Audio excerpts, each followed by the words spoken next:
J'ai une collection de 137. On va rester sur la même ligne droite pour arriver à 200, pourquoi pas. L'activité, c'est entre management de joueurs et conciergerie de luxe. Je travaillais beaucoup avec les artistes, donc dans un premier temps, et après, voilà, il faut vraiment développer son réseau.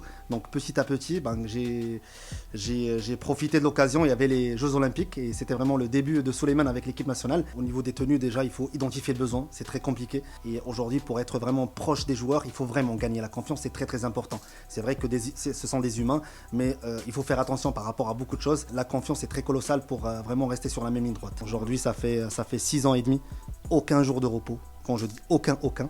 Je voulais vraiment me reposer, mais avec la CAN, c'est compliqué parce qu'on fait de la gestion aussi pour la famille de joueurs, pour la logistique, pour plusieurs axes. On a dépassé le cadre pro. Donc aujourd'hui, la majorité des joueurs, avant n'importe quel match, ils appellent maman pour des prières, pour des doigts. Et donc ça prouve que la relation, elle est très très soudée humainement parlant. On a commencé lors des Jeux Olympiques, donc c'était avec Soufiane Rahimi. Après on a enchaîné avec Oussama Targaline qui joue aujourd'hui au Feyenoord. J'ai fait la fameuse rencontre avec Azine Ounahi. Aujourd'hui on a 14 joueurs de l'équipe nationale A, c'est pas facile. J'espère qu'on aura bientôt les 23 convoqués.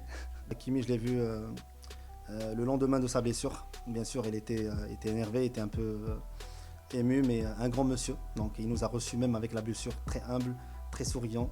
C'est pour ça, je pense qu'il est capitaine de l'équipe nationale marocaine. S'il gagne, on est fiers, on est content. Et c'est qui ne gagne pas, voilà, c'est comme ça, c'est la vie. Donc cette option, il faut la supprimer. Voilà. Et nous avons des joueurs qui sont hyper bien. Voilà, oui, ça.